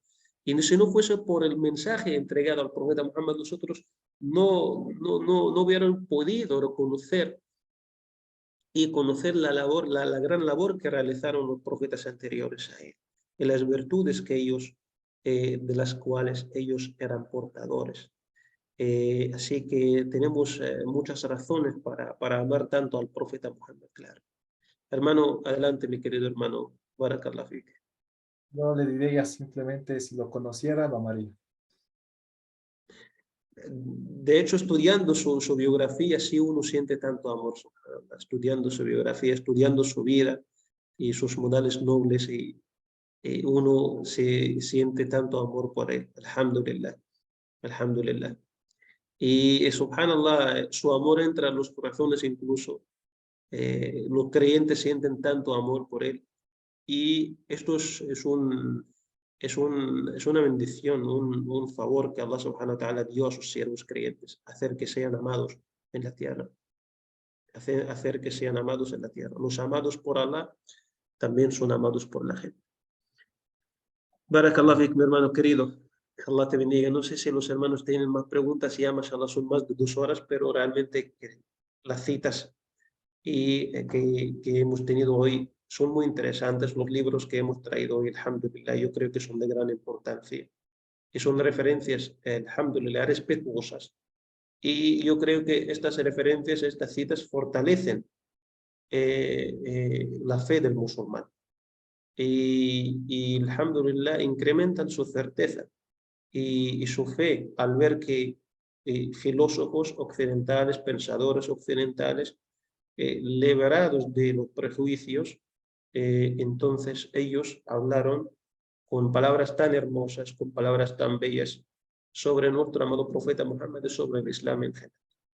Y esto, claro, alhamdulillah, incrementa nuestra certeza y fortalece nuestra fe, nuestro yaqeen, alhamdulillah. Mi querido hermano, si deseas, inshallah. Hermano, gracias por la invitación, estos textos. Yo no diría de filósofos o historiadores, yo diría de buscadores de la verdad, que tuvieron sinceridad para buscar y escribir sobre lo que encontraron. Nos demuestran que aquel que tiene el corazón, la intención sincera de encontrar la verdad, la encuentra. No importa el tiempo, no importa la situación. Y cuidamos a Allah, que nos mantenga en el camino recto, en el camino sincero, y que nos facilite ser de los transmisores de este mensaje, de esta gran responsabilidad, y que nos dé sinceridad en ello. Amén, amén, hermano. Barakallah fik, hermano. Agradezco mucho, estoy muy contento y feliz de gozar de tu compañía durante la charla, alhamdulillah, disfrutar. Querido Abdul-Samad, de verdad. Barakallah fik, hermano. Barakallah fik. Agradezco mucho a los hermanos y hermanas que nos han acompañado hoy. Inshallah, en la próxima clase ya se hablará de un tema, se trata de los milagros realizados por el profeta Muhammad. Inshallah también nos acompañará el hermano Yusuf, si no tiene ningún inconveniente, nos acompañará también, inshallah.